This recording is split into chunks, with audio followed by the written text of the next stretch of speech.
Okay, good afternoon. I am Anto Budiarjo. Welcome to Monday Live. This is something that we do every Monday afternoon to try and figure out the future for smarter buildings. It's really good that you're with us today. If you're wondering who we are, our profiles are listed on mondaylive.org, so head over there.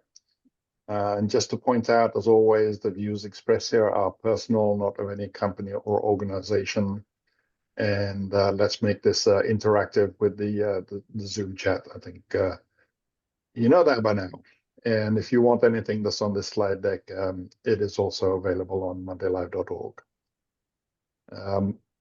So this being November, we're in the middle of a month talking about composing digital twins for real ROI. So we're going to continue with that. Hopefully we're going to get Doug Migliore to join us to talk about the digital twin side of things. And our agenda is the normal news and trends, then talk about composing digital twins. Really, we want to get almost sort of back to basics. What are digital twins what are they anyway? Sort of a basic thing. So we'll explain that once we get into it. Hopefully we'll have some interesting discussion. But before that, I'm going to hand it over to Ken Sinclair, as always. Ken, what's going on, Ken? Lots. I apologize for such a cluttered slide, but man, I left as much off as I put on too, so there's just a lot of things going on.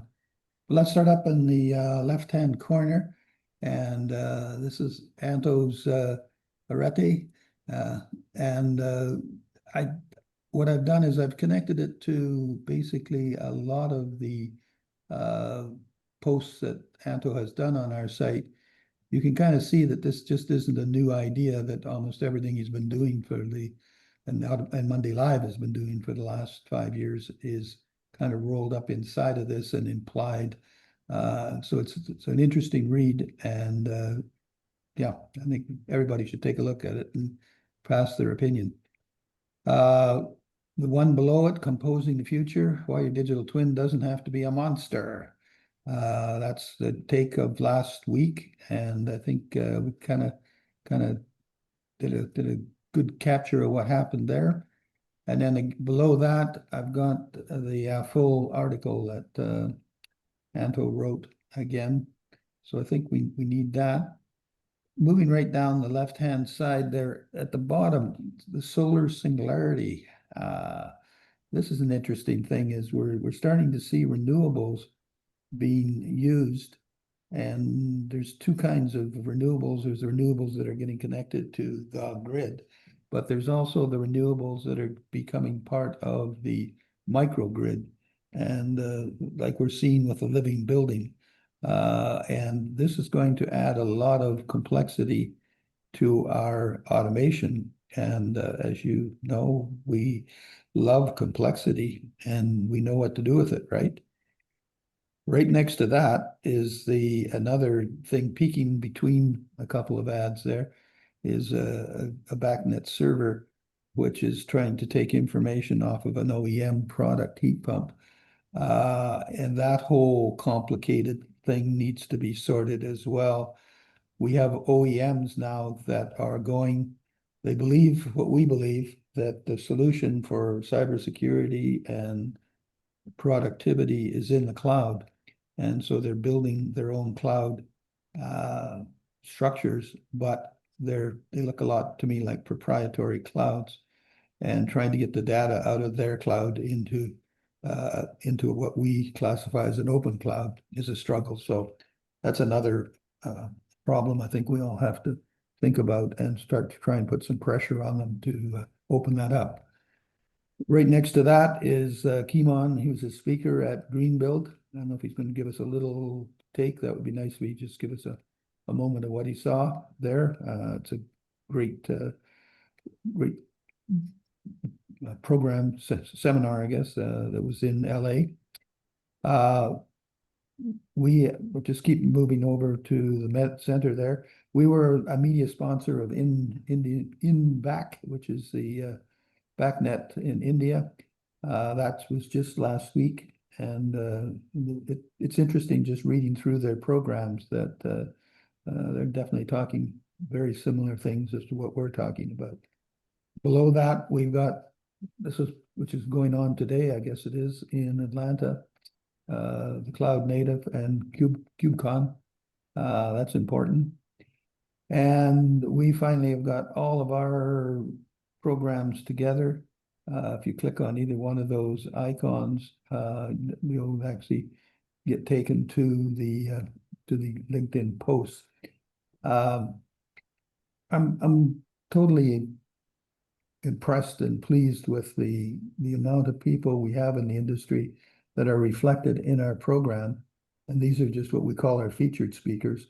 The big significance of the featured is they've actually confirmed and are going to be there. We have a lot of other speakers that are just in the wings and they're trying to adjust their time schedules and stuff.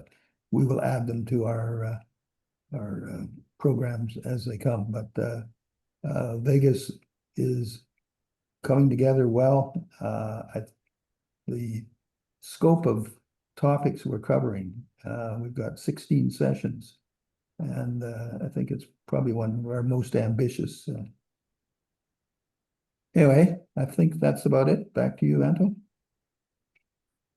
Thank you, Ken. Kimon, do you want to do a quick report on Greenbuild? Sure, yeah, I was planning on just being the day there where I was speaking, but I ended up staying the whole week. It was really interesting. They had a full day, the first time relating to AI, which was interesting. In my session, they asked me to speak on AI and sustainable cities, and I focused on the word intelligence even before AI. So that's the angle. I am posting a three-part article on automated buildings on just this, and there was some interesting aha moments that I had there that confirmed a few things that I'll be sharing on the article. Maybe the main thing is that USGBC has been using the LEED checklist to change the industry's thinking about sustainability, and now they're moving more towards what about the data and into operations, which fits in with a lot of the discussions that we've been having here. So I found that really intriguing. How do we react and support that need if they're defining that as an important next piece? So anyway, a lot more to come in the article. Thanks for that. Great. Thank you, Kimon.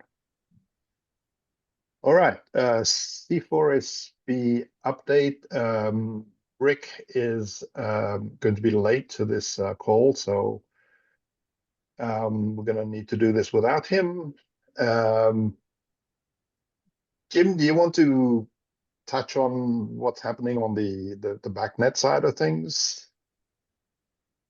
Yeah, we're working on our BACnet Cloud Collective, and we are in the process of defining what we're going to be working on going forward. Primarily some guidance on cybersecurity and how BACnet's going to interoperate with the cloud and cybersecurity. So we have a meeting coming up on that on Wednesday, and should be pretty exciting to get that kicked off. And depending on how much we get done, we'll potentially be doing some stuff at the ASHRAE Winter Meeting on this. Stay tuned. Thanks, Anto. Thank you, Jim. That is very exciting. Very exciting. Yeah. Kimon, do you want to just touch on Cloud BIM? I think you may have mentioned it in passing, but can you tell us what this is all about? Yeah, so building information modeling, or BIM, as we typically hear about in the industry, is used for design and construction, and it has been focused on file exchanges when you get to certain phases of the project. Cloud BIM is about connecting and transactions and doing real-time interaction in a format that is not the full model of the design and construction BIM, but still related to it. And for C4SP, we're looking at, for example, taking the semantic model of the systems in the building and relating it to Cloud BIM and connecting it to sensors, and this is where the PAE project comes in as well too. So keeping it lightweight, real time, and connectable, which is essentially is a digital twin angle to all of this. Great. Sounds exciting. Lots of work going on these various work groups, as you've heard a couple of them. I think one thing that's sort of interesting is that it seems that the government shutdown is now finished. And that was actually holding back some of the work that's going on here, because there are a couple of individuals that are unable to work. So we're looking forward to seeing that pick back up again. So that's a brief C4S SB update from my end. Anything else from anyone?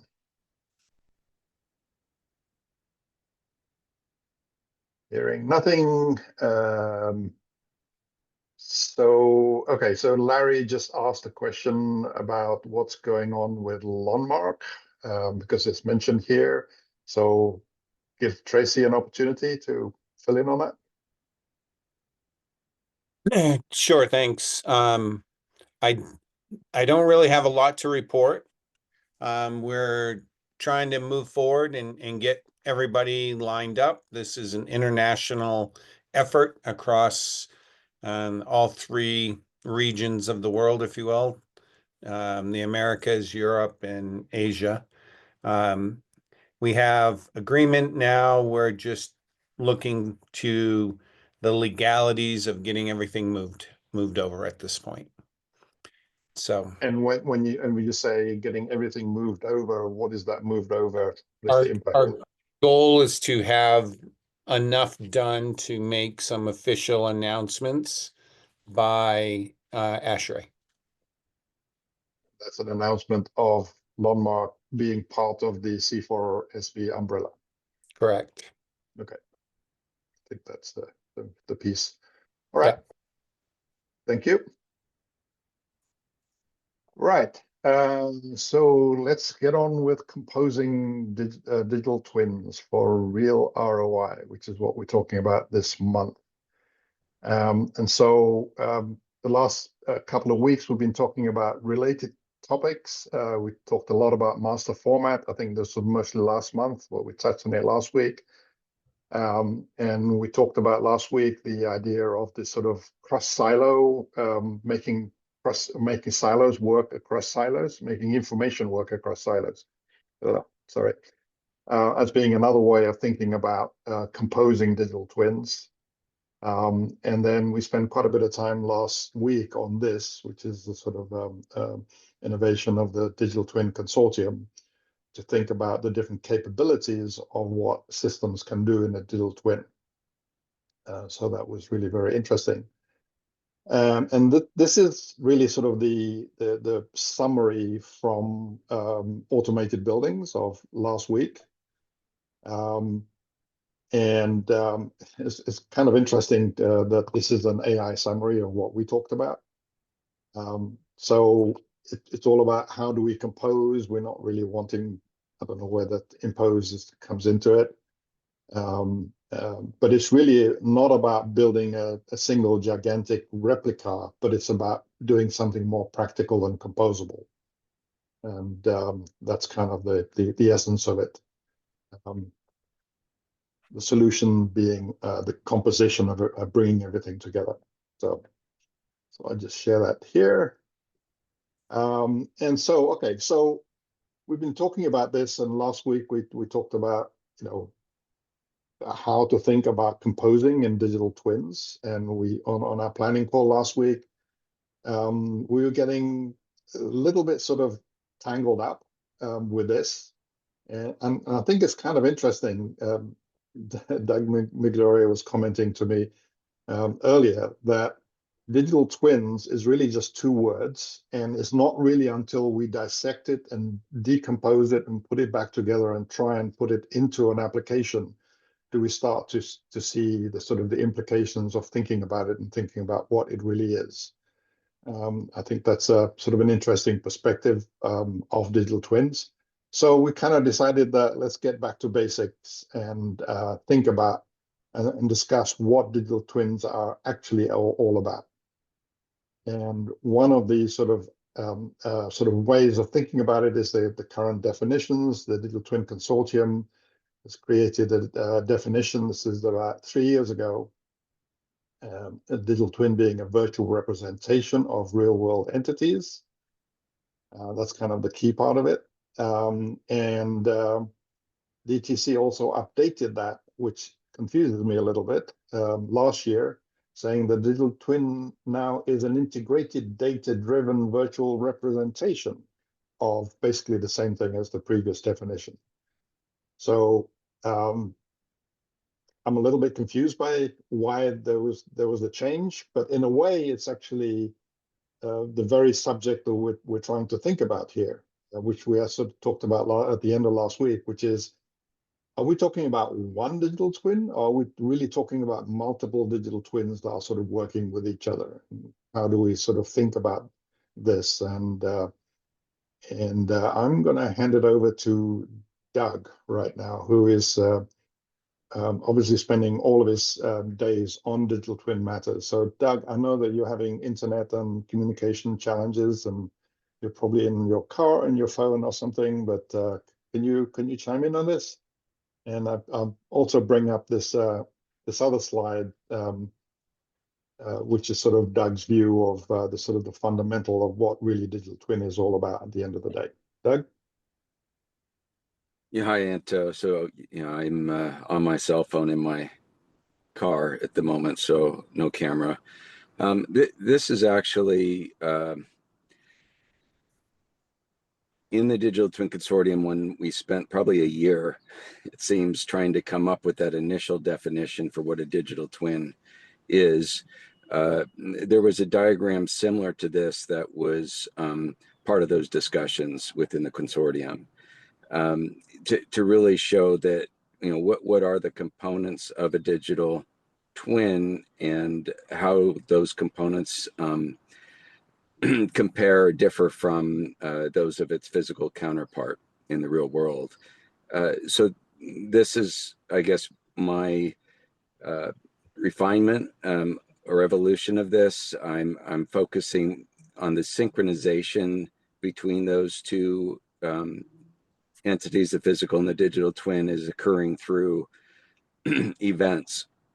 So that's kind of a thing that I've added, is it's a more event-driven synchronization.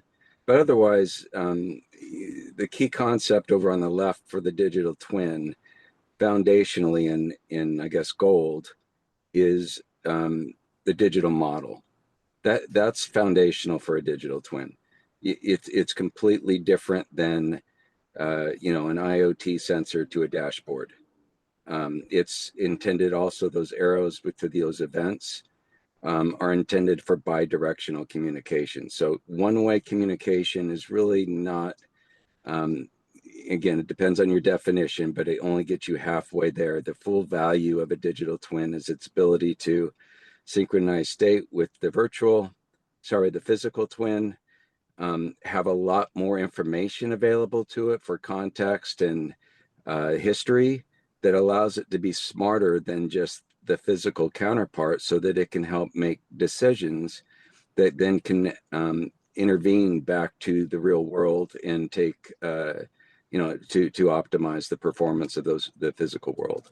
So I think I covered the basics of that, but it is the model first part of the digital twin and its ability to synchronize state and bidirectional communications that kind of set it apart from other things. So, Tracy, if I can ping you on this, you said something on our planning call last week that sort of was quite revealing in terms of, is there one twin or is there sort of multiple? What is actually a twin? Could you just sort of share your thought, because I think that was quite sort of eye-opening for the group. Yeah, and it comes out of my ignorance of digital twins and BIM and so forth. So let me see if I can kind of repeat what I was thinking about or saying. And it all started with me saying my perception of a digital twin is that there is like a BIM representation of a building that shows a complete building, all the walls, all the architectural features and points. Like And this on the then left. like kind of that on thing. the left. Yep. And then as you drill in, you can see mechanical systems and lighting systems and so on and so forth, and continue to drill in and see more detail about all the way down to, let's say, an individual temperature sensor. But then, after the couple of weeks here, kind of going through some of this stuff, I realized that when we talk about a digital twin, it can be a digital twin of a temperature sensor only. And that is made, if it's composable, it's made to be, pulled in and utilized by any number of other platforms that might have the need to have that representation, that information, and so forth. So my perception was always that it was, and I think I use the example, if you had a couple of twin people, when they're identical twins, everything about them is kind of identical. But when you have a digital twin, if you had a digital twin of a person, it would be the digital representation of that, but you could drill into, internal organs and behaviors and all of that kind of thing as well. And the idea being that, one of the benefits, you can see or predict what's going to happen in the real world by changing or influencing the digital twin in certain directions to see what the outcome would be, for instance. So that's always been my perception, but I think there's a whole lot more to this potentially than just that, or maybe not. Maybe it does break down into individual components. So I would open that up as a question to the group who knows more about this than I do. I'll just take a shot at that. Is, when I look at it, I wouldn't think you would go down to creating a digital twin of a sensor unless you were the manufacturer of that sensor and you wanted to see how it would be performing under certain circumstances. But when it's actually implemented within a building automation system, that sensor really becomes the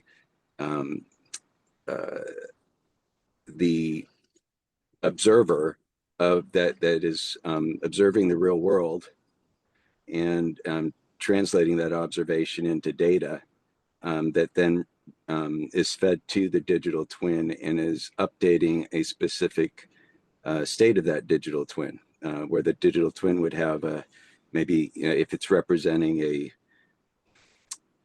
a container, a building, let's say, then that building has a temperature in it, or that space has a temperature in it. I think that's a better way to put it. And so that digital twin is representing that space, and the sensor is the one that is updating a characteristic or an attribute of that space.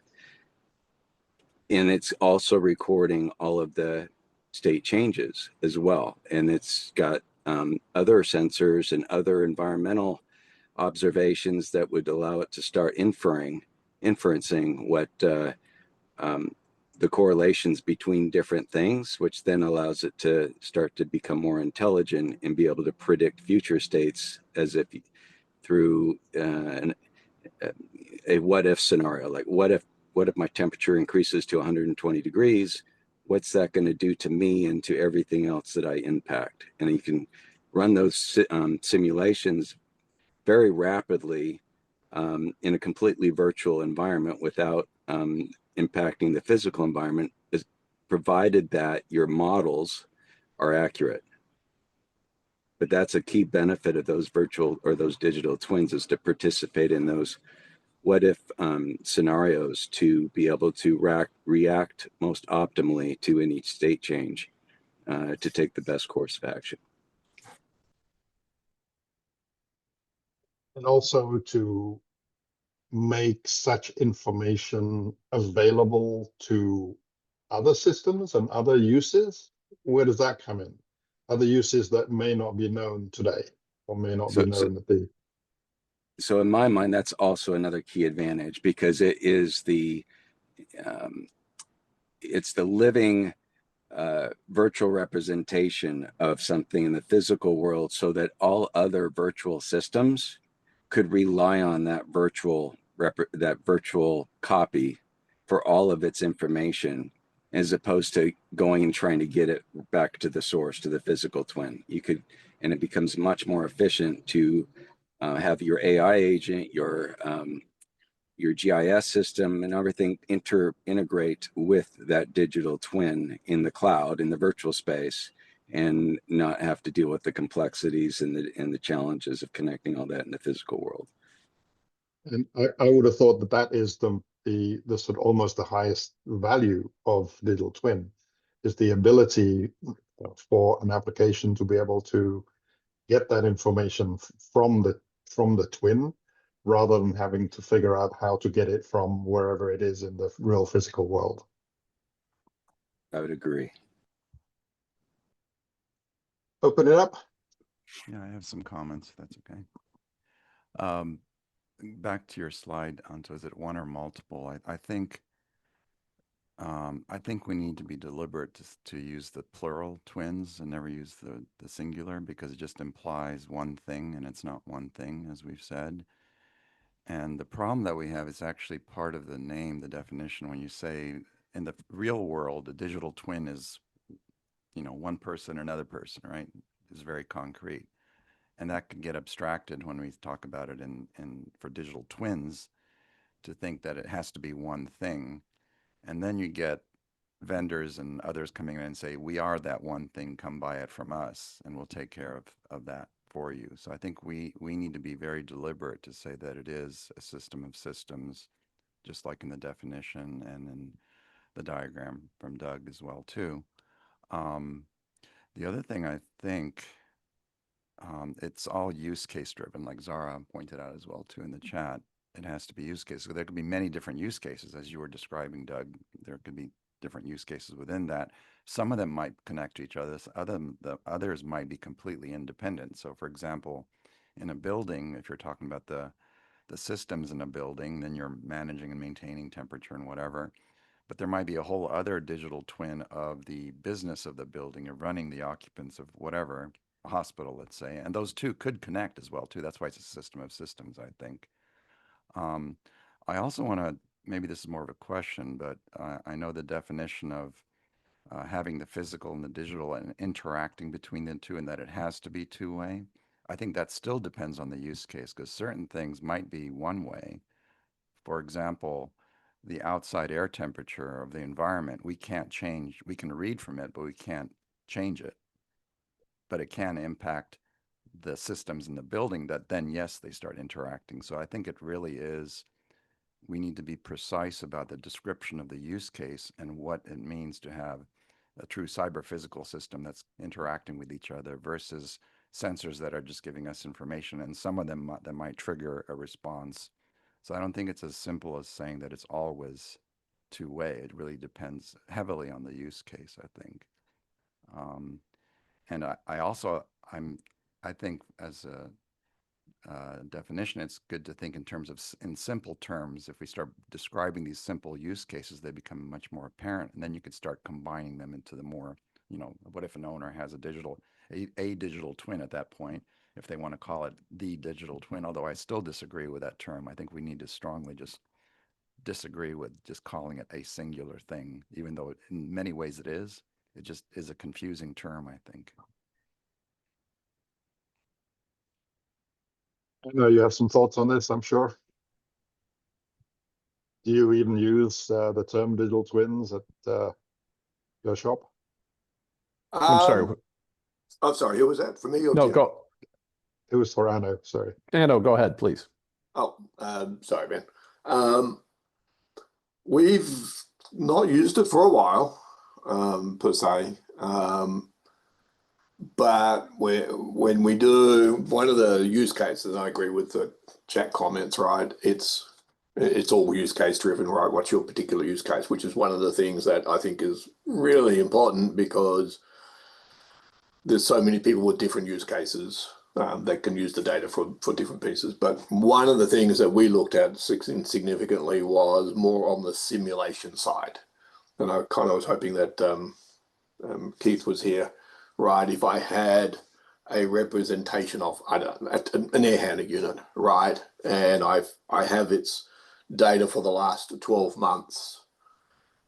Can I run different, simple examples? Can I run different start-stop times, right? Can I run different,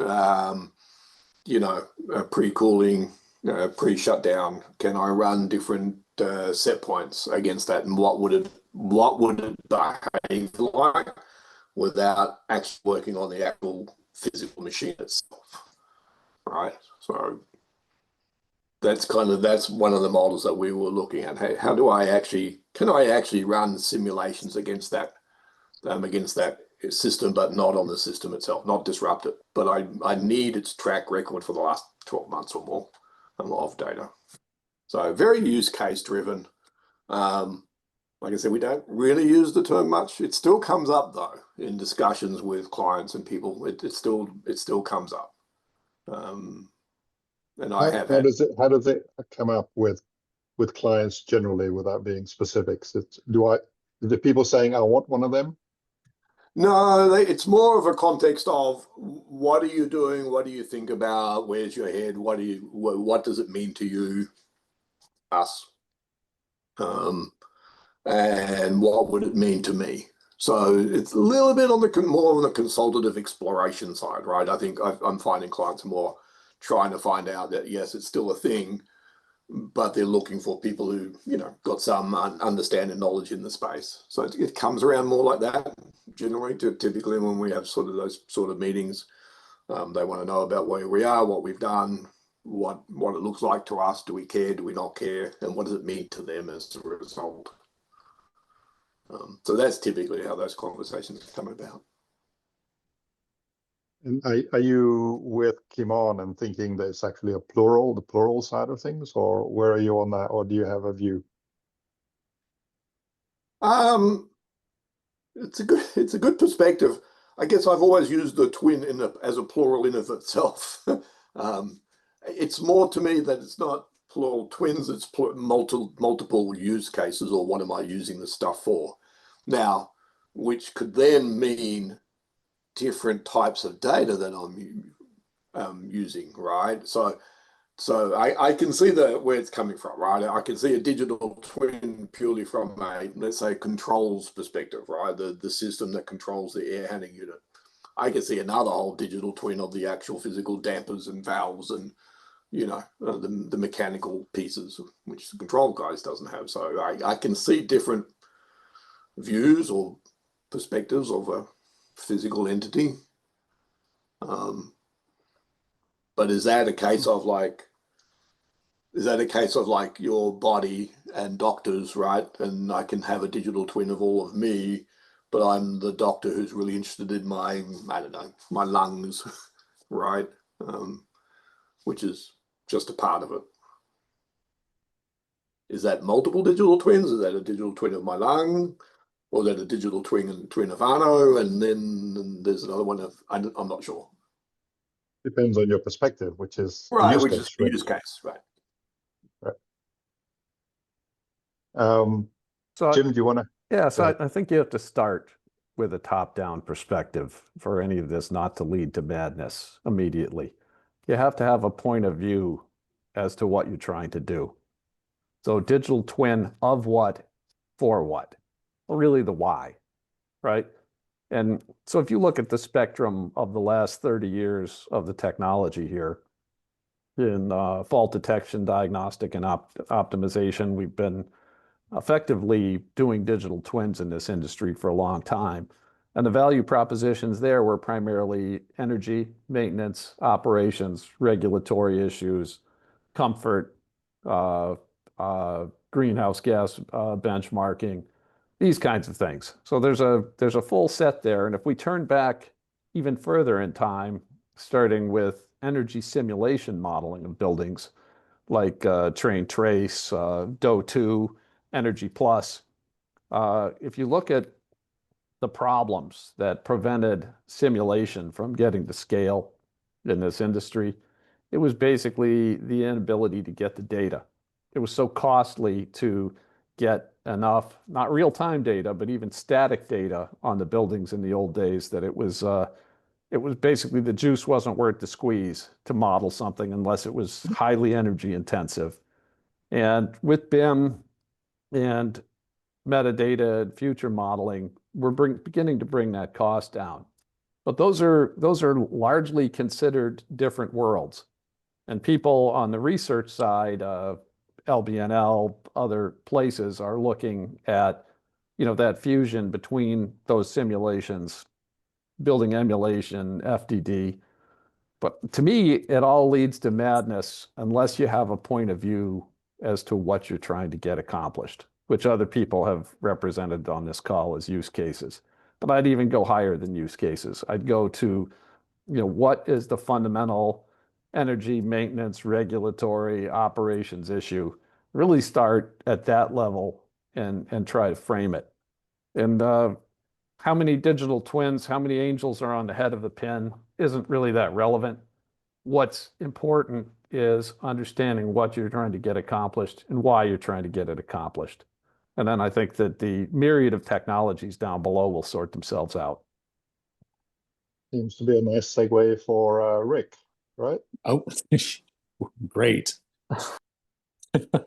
Was just thinking it's a little bit of the chicken and egg, and I go all the way back to in college when I was majoring in math and management decision models and IT. It's like you could create all these fancy analytical models or simulations, but if you didn't have data to put into it, and so then you flip it around and you go, okay, what do we have data about that we can actually use to create simulations and models and decision-making tools? And there was always like that chicken and egg was never very satisfying. What am I trying to accomplish? Well, I don't have data to be able to support it. So scrap that. That would be a great use case, but I don't have any data. So then you look at, what data do I have? What inferences can I make out of the data I do have? I don't know if I'm explaining it simply, but it's a chicken and egg thing. And what we have the ability to do now, I think, is to be able to add more data, which then would stimulate more ideas of, oh, I can now make different kinds of decisions. And then that whole chicken and egg formula, I guess I've been focused for way too long on trying to figure out how to get the damn data. Damn. Is Steve here? Damn. Yeah. The damn, yeah. So that's in a chicken and egg scenario, I've been saying, let's start with the one end of it. And then that'll stimulate the imagination relative to this sort of decisions and the sort of decisions that we could make differently, this sort of trajectory we could calculate to be different. But and I do agree. I heard I came in. Kimon was talking about the it's twins, not twin. It is kind of funny. You think about twin, just the word itself. It's inferring that there's multiple. So twins, I think, is just a natural way to say it. Twins. So, Doug, you spend a lot of time on modeling and simulation, and you're actually doing quite a lot of work in that area around airports. Can you explain what's going on there? Could that help us understand how to think about maybe modeling and simulation is the way to break the sort of the chicken and egg impasse? Yeah, I'm definitely a believer in the modeling and simulation value, where, I agree with use cases. You definitely want to find a use case that's not about the digital twin, not about the technology, but it's a business use case, right? And you're looking at how to leverage technology to solve those challenges. And so there's AI and AI agents that are always a part of those conversations. And digital twins, has its role to play. It fills a gap. But I guess, when it comes to looking at things in an airport, it becomes more holistic than just, buildings are somewhat static, until, you have the people that move through them, but you're really not tracking the people. You're tracking mostly the equipment within a building. But when it comes to an airport, you have, 4 types of entities that are continuously moving and have logistical issues. You have, passengers moving, the transportation vehicles moving, the bags moving. So you have a lot of entities that are moving. And so that's where it broadens, going back to the definition from the Digital Twin Consortium, it didn't say that a digital twin was just a representation of a physical asset. It said physical entity. So, it could be a person, a passenger could be a digital twin, and you can be tracking their current state and their behaviors, and you can model that. So it starts to apply to really all the different entities that are within an airport that obviously pass through a building, an airport terminal, and have interactions with that building. But it becomes more holistic in how you approach things. So it's not just the building and the information model associated with the building, but it's a broader information model where building is just one type of entity that's part of the full orchestration. And then I'll just say that one thing is it is all about plural digital twins. You can equipment manufacturers are seeing the value of digital twins to help monitor the health of their equipment and maybe make money, off of subscribing to maintenance contracts directly with the manufacturers. So they're starting to roll out digital twins for their own equipment. So those become digital twins that would be delivered as part of the equipment in a building. And so they all then can be aggregated into and composed into higher levels of digital twins or higher levels of systems, all the way up to, in an airport, you would have an airport operator and you could have a digital twin for that, all that have different types of goals and different types of information that's needed to track the state to meet those goals, but they're all synchronizing the relevant states within one another to optimize each physical counterpart.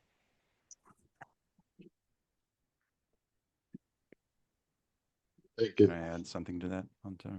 Good. It's a really interesting example that Doug, that you give, because airports are dynamic and shifting and changing. One thing that I would say, though, is that even on buildings that seem static, they really aren't static. There's constant change, especially at airports, but even at other types of buildings we've run into with our government agencies and colleges and whatever. There's a shift that's happening all the time. A wall moves here, a wall moves there. So if you're really going to have a digital twin of your facility and assets, you want to be able to track them. The other thing that's interesting is if you think of an airport, you have the planes coming in and out, which trigger different demands from the airport too. And when TSA shuts down or you have a government shutdown, it's going to impact the worldwide. I mean, basically it just it's a worldwide scale thing, right? Planes are flying. How do you react to that? How does the airport function and change for a demand that's changing minute by minute? So there's kind of a real-time aspect to that. And the other thing that not only for airports, but for other facility and building types, there's also the simulation factor that you have the physical building of what's happening right now. You have a digital representation, you're managing that. But then you could have hundreds, if not thousands of other scenarios that you're running simulations against. You could say, what if demand goes up? How do we place more buildings like that? And that's adjust the buildings or renovate or whatever. And that, what I'm just describing there from a capital planning perspective, and currently in the current scenarios of most owners, they're doing those as static documents, as PDFs. Here's my 5-year plan, 10-year plan, which is old school. I mean, they look pretty, but they're meaningless in the world of digital twins. If you have simulations that are digital twins in themselves of just a simulation running alongside the cyber physical digital twin that's interacting with the airport, then you can move on the dime and say, well, COVID hit, so we need to shift this, and that. So you have these real-time kind of simulations and decisions that are ready to stand by to trigger a change in operations or in renovation or anything about the physical building. So there's quite a few layers there, but that's why it's twin. It's a plural in my view of it. It's all many different versions of this are running, and that's not always the case, but that's where this is all heading, I think.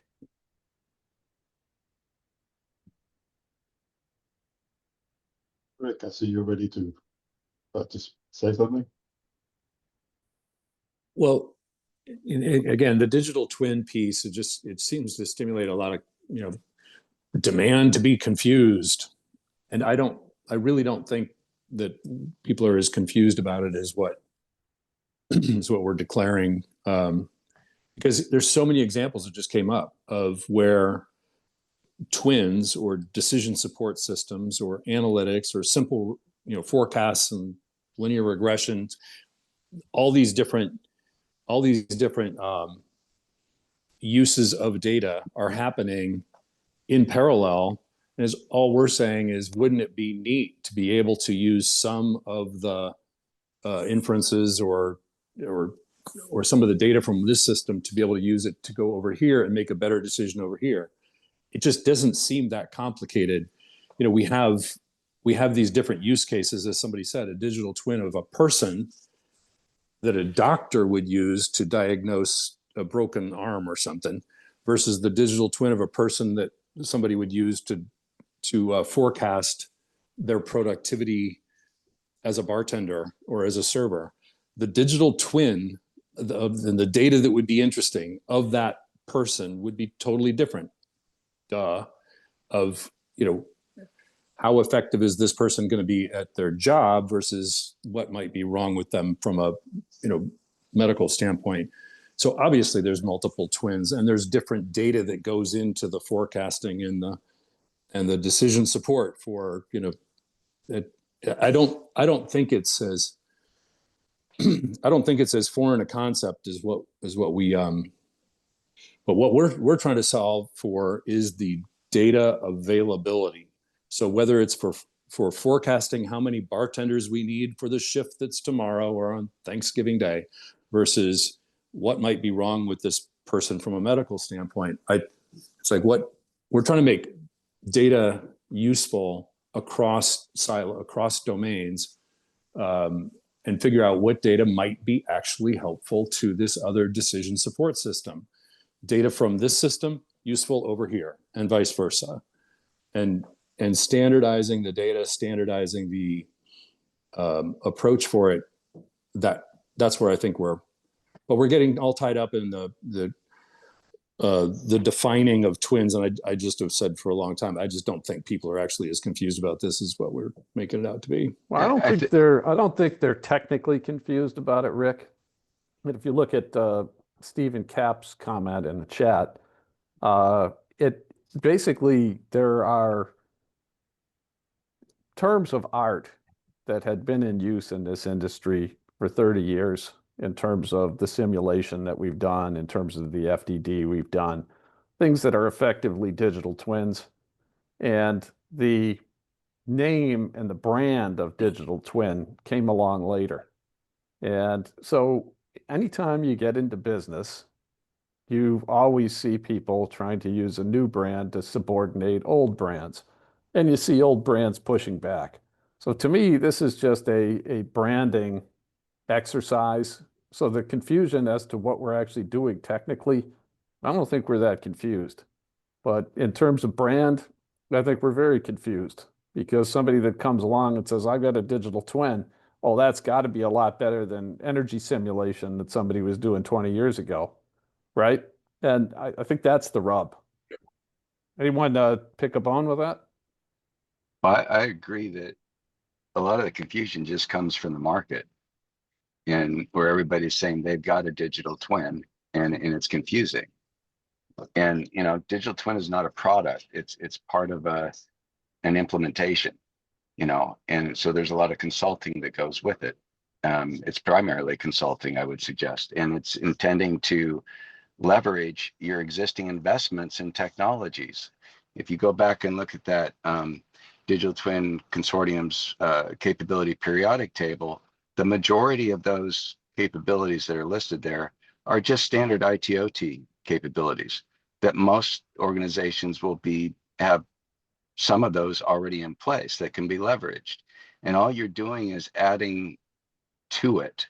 And that's not a bolt-on. It requires you to architect the additional capabilities that are required to get to that next level. And so there's the use case angle, and then there's also the Digital Twin Consortium has a maturity model where you can start at a lower level of maturity and still have a foundational digital twin. And so it's picking that sweet spot, I think, and it goes back to what Rick said about data. You have to have your house in order with data before you can start any project with a digital twin or AI.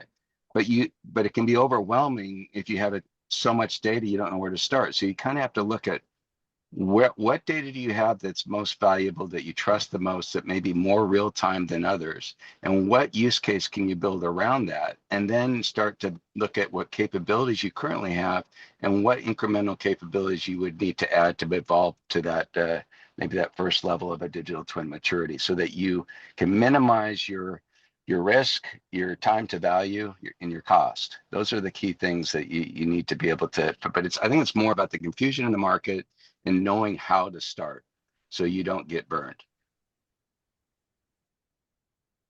Yeah, and that kind of underscores my comments earlier when we talk to clients and end users, right? They're obviously confused, hearing different things, and they're just looking for advice, direction, what people are doing, what they're not doing. Goes back to the DAM comment, right? It's really digital act. All about the DAM. If you take the word digital twin out of it, the definition of the Digital Twin Consortium is actually pretty good, because it says getting to the data and processing and synchronizing and everything like that. And I think in many ways the buzzword of digital twin can create confusion, and people don't have to call it a digital twin. If you can get to the damn data, then there's a connection and you can start somewhere. So digital twin is not a product. So does that then say that you shouldn't be thinking about buying a digital twin, or is there something we can tap into that? It being not a product. I'm trying to lessen the confusion which is in the market, is not in the technology that we talked about. I think if you take the idea of it being a product or a thing, then you take out this, well, I have this thing to sell, and it is what I call my digital twin, you should buy mine. But if you can fit into if you use your silo diagram onto it, it's basically, can you fit into this ecosystem? Can you talk to the next silo? Then you're part of it. If you're not, then you're a new silo that's actually locked and doesn't want to talk. Yeah, I look at it as digital twin as a collection of capabilities, and not ones. And some of those capabilities are going to be what you already have in your organization, and so it's adding on to those. So I think it's more of the capabilities that become a product or a service that could be offered by more than one vendor, that need to be modeled or adhere to a common model for interoperability, which leads back to the semantics working group of Linux. That you have to put it together to what you can't assume it's a single vendor doing everything. It's multi-vendor, and you have to create the governance, the data governance, and the semantics that will allow all that interoperability between multiple vendors. That's foundational.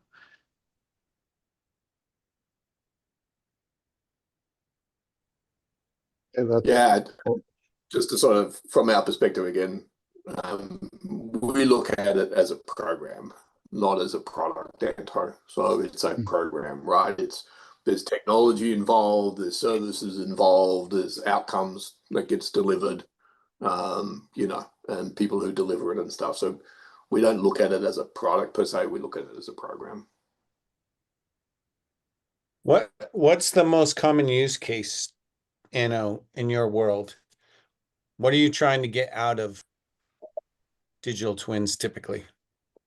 Back to my earlier opening comments, simulations. Can we simulate stuff? Can we test stuff? Can you run test scenarios against equipment? It's it's probably the most complex ask, to be honest. You need a lot of data to be able to do that properly. Because you really can't simulate a building or a big asset unless you have the sort of the twin approach, put it that way. Right. It, And it's it kind of enabled funny. It's that. like one of the ways that I paint it is it's almost like it's like a painting in some context, right? I mean, if all I've got is a couple of temperature sensors, then my resolution of that twin is what, 4 pixels, you know. And if I only have that for, you know, a couple of days, then yeah, it's only 4 pixels worth. But the more data I have, the better and clearer a picture I can get, you know, higher res. So I kind of help them think along those lines. Can't do much with 4 pixels, right? So simulation seems to be kind of a key aspect here for us to really sort of understand sort of twinning process or the twinning concept. Is that something that we, from a smart buildings perspective, Doug, is that something that you think we should be digging into big time?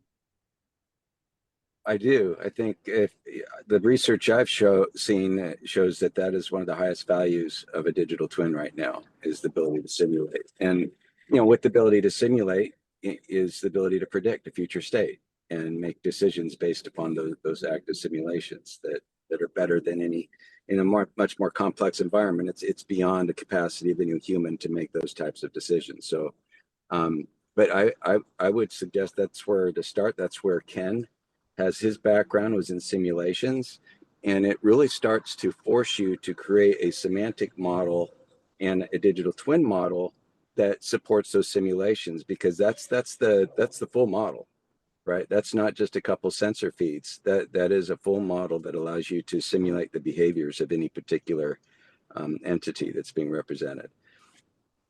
Design is simulation until the first brick hits the site. It's all a simulation. It goes on for a year and a half, and then you continue after it's done and you simulate renovations and everything. So it's kind of interesting from a storytelling perspective. We kind of need to think in those terms too. What's the difference here, and why are they both important? You can't build until you simulate, and if you simulate the wrong way, you end up with the wrong building, and then you have to run the live cyber physical system to maintain it or whatever, something along those lines. Jim, what's your thoughts on simulation? I don't really hear simulation being done typically in buildings. I mean, obviously, Anno does. Well, that's because it has been done extensively in one silo only, which is energy modeling, right? But a lot of other simulation has been lacking. Now, people have done predictive maintenance simulation, but operations, as Doug would point out, that's very specific. I know our CTO, Jim Butler, did his master's thesis on simulating flows of people through airports, 40 years ago or whatever it was. But, vertical by vertical, I think that's where this gets really interesting, is that simulation's very important, but it's actually more important in areas that we haven't covered yet. So things like energy modeling, we've heavily covered, but a lot of these other areas haven't been covered at all. So if we go back through that, energy maintenance, operations, regulatory issues, comfort, operations, tenant experience, a lot of this stuff has not been simulated well. Make sense?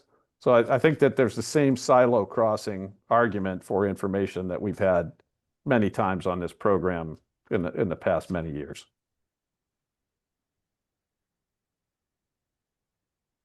Like we need to dig into simulation. Maybe that'll be a theme for a month. Good. Down the road. Okay, I think we need to wrap this. Doug, do you want to close this out? I was hoping you wouldn't pick on me. Yeah, we covered a lot of ground. I think it was very productive. I do like the way we ended with simulation. I think that would be something that would be worthwhile to explore. And it brings in other things. Digital twin provides an element to simulation, but there's AI that also plays into that as well. So it would be good to kind of get further into that and actually look at, I would suggest, the capabilities that are required in order to perform those simulations, and starting with a use case that's probably well established, where you're talking about the energy management and use of scenario simulation there. It would be good to start with something that's real, that's been around for a while, and then look at those learnings to see how it could be extended to other use cases. Okay, thank you very much, Doug, for your perspective on digital twins. This brings this show to a wrap, to a close, and we'll get the video up in the next couple of days. Hope everybody has a great week this week, and we'll see you next week. Bye-bye. See y'all later. Bye.